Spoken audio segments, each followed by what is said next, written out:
journalists Martin Stuart-Fox and Tim Page in Ia Drang Valley combat.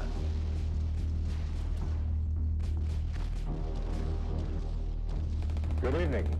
In South Vietnam, the Special Forces camp of Ben Het was quiet today after an artillery siege lasting almost 2 months. Cameraman Sean Flynn, who filmed these scenes, later went on patrol outside the camp perimeter. He recorded this description of what it was like. I'm with the 5th Battalion of the Mobile Strike Force, approximately 1 kilometer south of Ben Het Special Forces Camp, which has been under siege now for several months. Well, thank you for joining me. I want to tell you about the Vietnam War correspondents and photojournalists, particularly ones like Sean Flynn, Michael Hare, Tim Page, Dana Stone, Martin Stuart-Fox, Peter Arnett, and others who stayed in the field with grunts days and sometimes weeks at a time, manned their machine guns during sieges, loaded wounded soldiers, and shared the rigors of war and the war wounds alongside the Marines and Army infantry. Journalists who went into the field in combat zones are a captivating group. The grunts of Vietnam found them fascinating too. And it's both interesting and amusing to read about the personal interactions between these field correspondents and the grunts. I don't know exactly why the grunts were so respectful and seemingly admiring of field correspondents. It began with grunts discovering that field correspondents were there with them in combat, exposed to their dangers voluntarily, something that totally perplexed the grunts.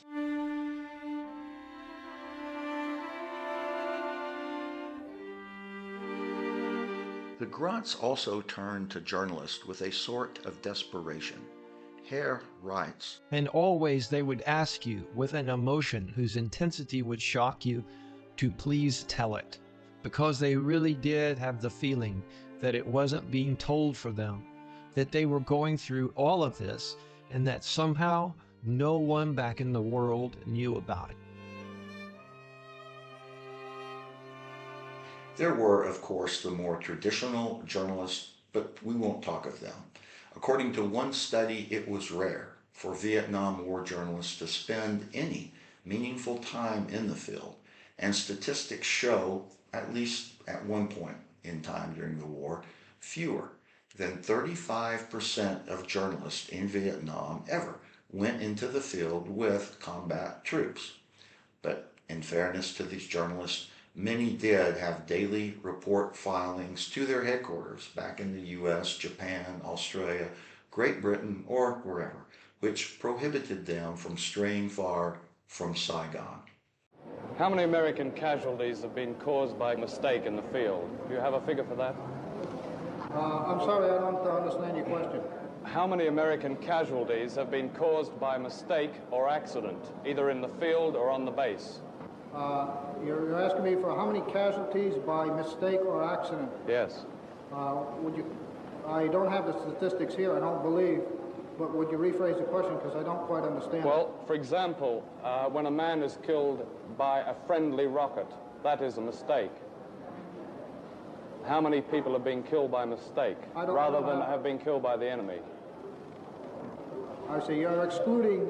You're now excluding any accidents like aircraft accidents or automobile accidents or this type. No, including all those, all accidents, all mistakes. I don't have those statistics. There's no breakdown. I'll find out for you. Mm-hmm. Can you tell me what the desertion rate is for servicemen from Vietnam, or on leave from Vietnam, or on R&R for Vietnam? I don't have that figure with me. Instead, I will focus primarily on these young field correspondents who shared the combat dangers with the grunts. Regardless of your belief about whether journalists lost the Vietnam War for America, it wasn't this group of journalists who did so, the journalists who shared the combat dangers. I had the distinct honor to conduct several hours of interviews with one of these young journalists at the time, who shared the dangers with the grunts. One of the Vietnam War's most noted war correspondents, Martin Stuart-Fox, And I'm going to share that interview with you in a follow-on video where he talks about the dangers, excitement, and just general life of being a war correspondent and his friendship with the legends, Tim Page and Sean Flynn. I think once you've been to war, it's the biggest thing in your life. You live, you die, you form mateships, friendships which are tougher, harder, more cemented than with your family. You become closer to your mates, your trench mate, I mean, in a sense. They become your brothers and sisters.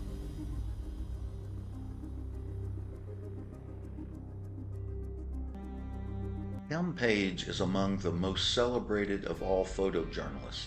He was wounded 5 times, the last when he jumped from a U.S. Army helicopter to help load wounded soldiers, and a landmine put a 2-inch piece of shrapnel into his head. Page survived, but barely.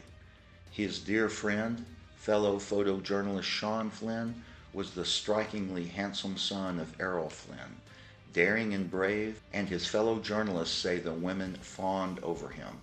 Tim Page quipping that the Saigon bar girls actually bought tea for Sean.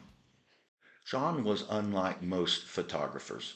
Instead of doing quick operations in the field, Sean hung out with the Special Forces and the LRPs, long-range patrols, in the thickest jungles and the highest, most remote mountains.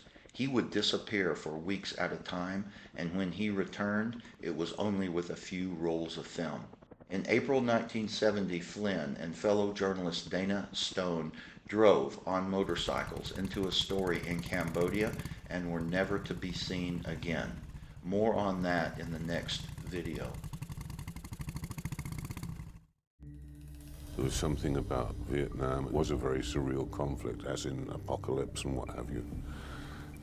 And to be there as a 20-year-old, I mean, totally and utterly green. I'd done a little bit of combat, a little bit of fighting up in Laos in the Civil War, and been out to the front against the Pathet Lao, but I had no idea what this was about.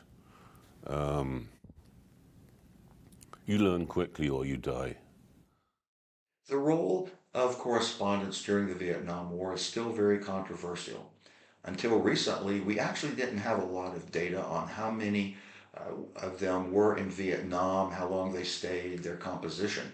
But then, during the writing of the U.S. Army's 2-volume history of military relations with the news media in Vietnam, the Army's Center of Military History uncovered a huge collection of correspondent accreditation files amassed between 1965 and 1973 by the Military Assistance Command Vietnam, MACV. If Vietnam War correspondence is a topic that interests you, I will email you a Harvard University 48-page study that characterizes these MACV documents unexpectedly unearthed decades after the war. My email is later in the video. What did we learn about correspondence by this discovery? About 5,100 reporters covered the war, representing 64 nations and more than 1,600 media outlets of all sorts. The first look at who these journalists were in Vietnam was a 1971 study called The News People, a sociological portrait of American journalists and their work, published as hard copy in 1978. 87% were male and 13% were female. Beverly Keever was one such woman who, after earning a journalism degree from the University of Nebraska and a master's from New York's Columbia University, bought a one-way ticket to Asia to teach English and sell freelance stories to the Associated Press. She covered the war for 7 years, said to be the longest of any journalist there. Female correspondents in Vietnam were nothing new, of course, as they served in World War II as well. Vicki Chappelle was the first female war correspondent to be killed in Vietnam and the first American female reporter to be killed in action. Chappelle was killed on November 4, 1965, while on patrol with a Marine platoon during Operation Black Ferret. Chappelle was among the first female war correspondents in American history. She covered both World War II and post-war Europe and Cuba before arriving to work in Southeast Asia. The Marine Corps League, in conjunction with the United States Marine Corps, honors her memory by presenting the Vicki Chappelle Award annually to recognize the woman who has contributed most to the morale, welfare, and well-being of the men and women of the United States Marine Corps. 48% of the reporters spent less than 31 days in country. And quite interestingly, about 342 reporters from Japan came through Vietnam, and about the same number of Koreans.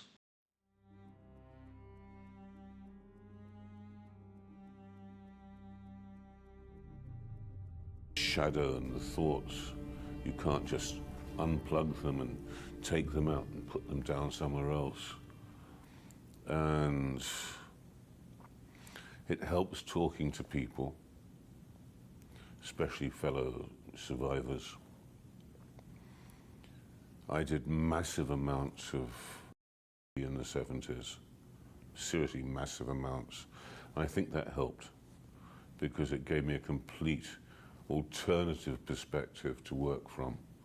What it was, I don't know, but it was just a complete shift.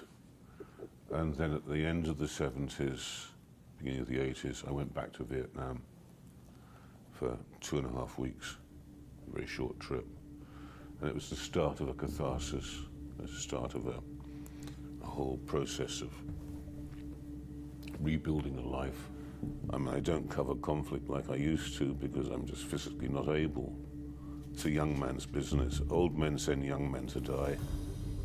Here are Horst Foss, former AP Saigon photo chief, and Richard Pyle, former AP Saigon bureau chief, at a crash site in Laos in March 1998 as a U.S. POW MIA search team excavates a hillside for human remains and artifacts from a helicopter crash that killed 4 Vietnam War photographers.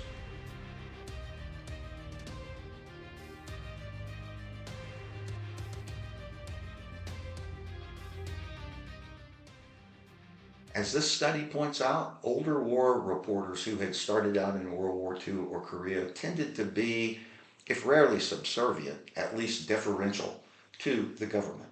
In contrast, their juniors, the Tim Pages and Sean Flynns, were the products of an era of chaos and growing dissent at home.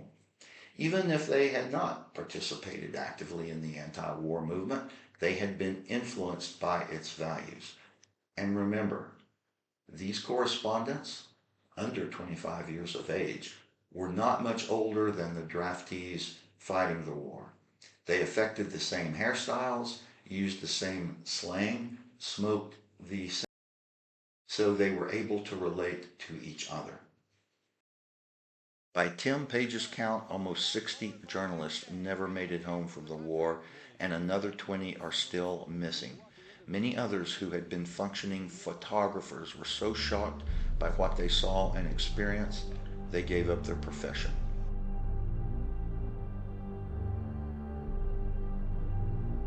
Cambodia was particularly dangerous, especially after the Khmer Rouge takeover in 1975. 37 journalists died while working in Cambodia just between 1970 and 1975 alone. 9 journalists working for American television networks were killed in one day on May 31, 1970. It was a journalist who arguably wrote the best book ever on the war, capturing its essence, and Hare's book was the first from the perspective of an average grunt. Unless you were a grunt who fought the war, I contend neither you nor I will ever really begin to understand it until we read Michael Hare's novel Dispatches. and award-winning novelist John le Carre called it the best book I have ever read on men and war in our time. Regarding dispatches, you understand immediately why Hare was courted by the great film directors to enhance their scripts. Hare crafted Martin Sheen's hard-cutting narration in Apocalypse Now, and Hare co-wrote Full Metal Jacket with Stanley Kubrick. Sections of dialogue are taken straight from the pages of dispatches. Abandoning traditional narrative, Hare's 1977 book is essentially a collection of columns, some of which appeared years before in Esquire magazine. Hare was a middle-class university dropout and Army reservist from upstate New York who spent 2 years in Vietnam for the magazine. His writings are about the war's environments, dangers, and moods, as well as memorable encounters with lowly grunts, press officers, senior American military officers, and fellow war reporters.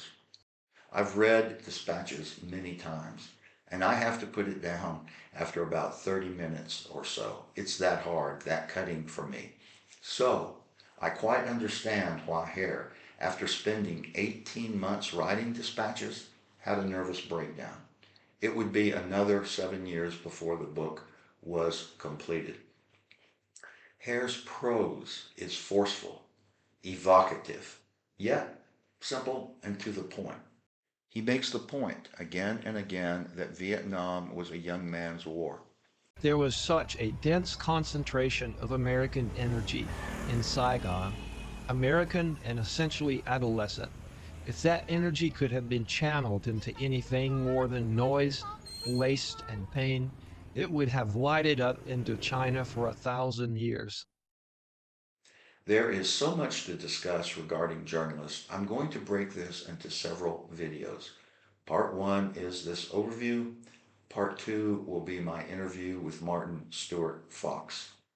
Fox was close friends with Page, and together they shared a legendary flat in Saigon, Joe Galloway living there for a while, Sean Flynn being another roommate, nicknamed Frankie's House, that became so infamous for parties and other escapades that the U.S. Embassy forbade personnel from attending parties there. A British-Australian TV drama based upon their journalistic escapades premiered in 1992, appropriately called Frankie's House. Before Vietnam, Fox and Page met in Laos, where Page first gained notoriety with his pics of the 1965 attempted coup d'etat. Fox explains in his interview how Page's success came about. The first time Page saw Martin, he writes that, "Lightly attuned to Asian ways more than anyone I had yet met. We had an instant affinity. I wanted him to be the elder brother I never had. We would be patched together for the next 2.5 decades." Both Page and Fox hung out at the local war hotel, the Constellation. The Constellation was such a place of intrigue, the noted novelist John le Carre used it as a setting for his spy thriller, The Honorable Schoolboy. So what are war hotels? They are the one sanctuary amidst the chaos and destruction of war, where journalists, diplomats, pilots, spies, war profiteers, drug smugglers, soldier and mercenary congregate to chat, snoop, make deals, reacquaint, file news stories, and otherwise shake the menace of war from their daily lives over stiff drinks, a game of pool, and wafts of tobacco and other smoke. In Tim Page's book, Page After Page, he says this about the Constellation. It was also the main watering hole for all the foreigners loose enough for a daytime drink. Evening saw the off-duty CIA air crew and the unattached diplomats lining the bar or playing Cameroon dice at the low tables on the patio. Vientiane had become a catchment for weird characters since the end of the French Indo-Chinese War. Gun runners, opium dealers, gold smugglers, part-time newsmen, spies, diplomats, and hippies. War hotels are such a fascinating phenomenon that Al Jazeera did a documentary series called, appropriately, War Hotels, but they left one out, the constellation. So I published a video on the constellation, and Martin Stuart-Fox, who eventually married the daughter of the owner-manager, provided me much information about it. In part 3, I will focus on Paige and that most captivating character, Sean Flynn. Paige writes of Flynn. Sean Flynn turned up in Saigon playing son of Captain Blood from the Riviera as a photographer for Paris Match and moved on into Frankie's house on his second day in town. The son of Errol had been assigned the story of Playboy Goes to War, swashbuckling in his father's image chasing his own rights, another Gemini with handsome looks that stunned the bar girls who had seen his B-rate Franco-Italian movies. Seeing Flynn they would call out when we weren't together. He came that time for a 3-week trip and stayed a year. Part 4 will be my reading excerpts from Dispatches. The book is that good. And if you don't have the book, then you definitely must tune in to hear what Hare writes about and how he writes it. In the next video, we're going to put some meat on the bone by diving into the fascinating life and work of two of the coolest, most outlandish, most daring, and in Tim Page's case, most crazy journalists, Tim Page and Sean Flynn. Stick around, you will enjoy it. Well, I thank you very much for watching this video and your channel support. I am just quite grateful, and as always, thank you so much.